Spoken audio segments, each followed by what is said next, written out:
Ну, так как мы с тобой оба медички, как-никак, там, к сожалению или к счастью, ну, так у нас жизнь сложилась не очень удачно. Вот. Я хотел бы обсудить ситуацию с каналами 112 и News One, которые очень-очень выборочно дают все, что нужно, и что не нужно для них они не подают. И недавно случилось такое совершенно феерическое событие. В Киев приехали два британских дядечки. Британские дядечки представляют небольшую партию в Великобритании. Они избрались в Европейский парламент от этой партии и приехали сюда, в Нацраду, по делам телевидения и радиовещания, защищать каналы 112 и News One. Но я думаю, что они ничего не знали ровно до момента покупки билетов в Киев. Да? Я хочу с тобой это обсудить, а для начала я хочу, чтобы мы послушали комментарий Сергея Костинского, это член Нацсовета по телевидению и радіовещання. Національна рада діє відповідно до закону. Закон не дозволяє нам забирати будь-кого будь-яку ліцензію. У нас просто немає такого права. Ми маємо звернутися до суду, і суд вже вирішує, анулюється ця ліцензія чи ні. Все, що ми робили до цього, це відбувалося в рамках поточного законодавства.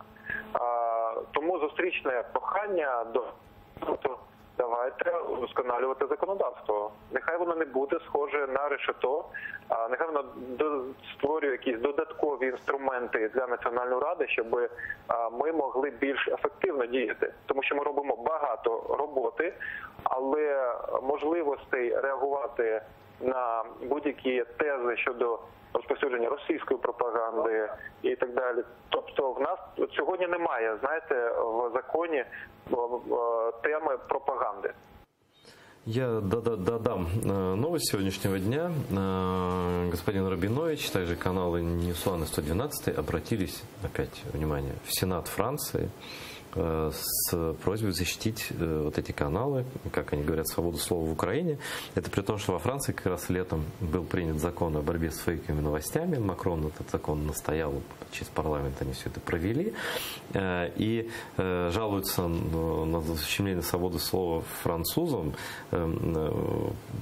Понятно, какие представители чего пророссийских, в общем-то, СМИ, да, но при этом у нас такого закона не принято. Про фейк-ньюс, вот про что Костинский сейчас говорил, да, то есть мы отсутствует как бы борта, от которого должна отскакивать шайба, да, вот нет, площадки нет, да. Вот у нас ровно 2 минуты. Расскажи мне, что происходит с каналом 112 и News One и чем это закончится. Ты такой старый волк такой, ну расскажи. Ничем не закончится. Там сзади будут те руки необходимые, которые нужны. И, возможно, частично эти руки там уже есть. Кто их должен купить? И здесь еще политиков не такие одиозные, как те, которых ты видишь, а совсем другие политики. Они не дадут им пропасть, можешь не переживать. А что ты думаешь, что Медведчук накануне выборов кум Путина отдаст эти каналы кому? А зачем ему кому-то отдавать? Он и есть чья-то рука, в том числе. Айдар, ну ты такой... Нет, я задаю, я друг с другом, ты же мой гость, отвечай на вопросы. Наши политики друг с другом живут хорошо.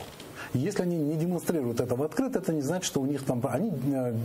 Я не хочу кидать тень на всех политиков, но тем не менее, большая часть политики состоит именно из искусства договоренностей. И ничего личного, чистый бизнес. В данном случае и идеология не играет никакой роли. Должна была бы играть. Ну да, по идее бы. Потому что просто по историям нескольких фейков на этих каналах, да, видно, что они просто транслируют позицию Москвы, ну и комментаторы соответствующие и так далее. В общем, политическая ориентация понятна. Там новостями в классическом смысле слова не пахнет. Ну, ты же понимаешь. Да.